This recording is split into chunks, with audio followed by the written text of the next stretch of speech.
नमस्कार, मैं डॉक्टर मानिक जैन, सह आचार्य इतिहास विभाग एसपीसी राजकीय महाविद्यालय। आज हम एमए फाइनल इतिहास ग्रुप सी का 7 पेपर पढ़ेंगे और हम आर्थिक इतिहास में ये पढ़ेंगे कि शहर और कस्बों की संरचना ब्रिटिश काल में कैसी थी। ब्रिटिश काल से पूर्व भारतीय अर्थव्यवस्था ग्राम प्रधान थी, किंतु कई कारणों से धीरे धीरे शहरों और कस्बों का विकास हुआ। कुछ स्थान तीर्थ स्थलों और धार्मिक आस्थाओं के कारण शहरों में विकसित हो गए, जिनमें हरिद्वार, गया, इलाहाबाद, बनारस, उज्जैन, पुरी, नासिक, अमृतसर आदि के नाम प्रमुख हैं। कुछ स्थान राज्य की राजधानी तथा न्यायालय होने के कारण कस्बों और शहरों में तब्दील हो गए, जिनमें दिल्ली, लखनऊ, लाहौर, पूना आदि उल्लेखनीय हैं। कुछ स्थान व्यापार और उद्योग के केंद्र होने के कारण शहर और कस्बों में बदल गए, जिनमें के कतिपय उदाहरण बंगलौर, हुबली, ढाका और मिर्ज़ापुर है। इन कस्बों और शहरों में रहने वाले लोगों का आर्थिक जीवन और व्यावसायिक और व्यापारिक गतिविधियों के कारण ग्राम की अपेक्षा अधिक उन्नत और संपन्न थी।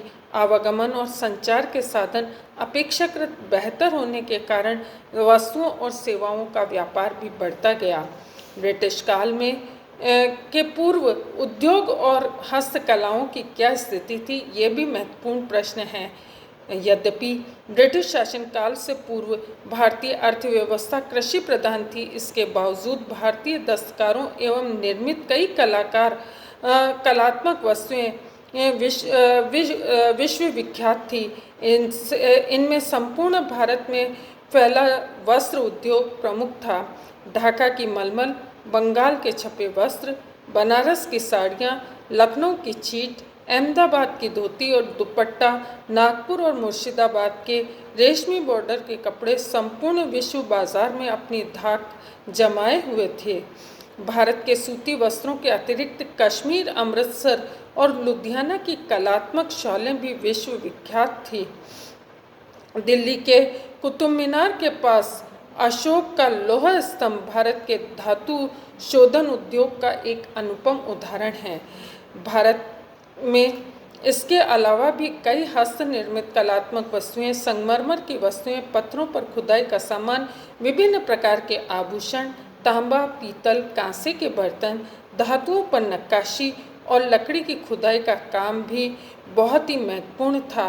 भारत के दस्तकारों द्वारा निर्मित अनेक प्रकार की कलात्मक वस्तुओं की खरीद बिक्री केवल देश तक ही सीमित नहीं थी, वरन इन वस्तुओं का बड़े पैमाने पर विदेशों में निर्यात किया जाता था। कुछ कमियां होते हुए भी भारतीय उद्योग अपनी चरम पर था। इंग्लैंड की महिलाएं भारत की छीट तथा छपे कपड़े को पहनने में बड़ा फख्र महसूस करती थी। भारत के सूती और ऊनी वस्त्रों के साथ साथ मिर्च, मसाले, अफीम, नील, दालचीनी आदि वस्तुओं को यूरोपीय देशों में निर्यात किया जाता था, जिसका विवरण हमें कई विदेशी विद्वानों के ग्रंथों में भी मिलता है। इस प्रकार इस विवेचन का सार औद्योगिक आयोग 1918 के इस कथन में निहित है कि आधुनिक औद्योगिक व्यवस्था की जन्मस्थली पश्चिमी यूरोप में जब बंगाली जातियां निवास करती थी, तब भारत अपने शासकों के वैभव और अपने उच्च कला के धनी दस्तकारों के लिए प्रसिद्ध था। यही नहीं, यूरोपीय व्यापारिक साहसिक यात्रा से पूर्व भारत का औद्योगिक विकास यूरोपीय देशों से कहीं विकसित देशों के मुकाबले अधिक था। भारत कृषि प्रधान देश होते हुए भी औद्योगिक दृष्टि से संपन्न एवं उन्नत और व्यापारिक दृष्टि से विकसित देश था।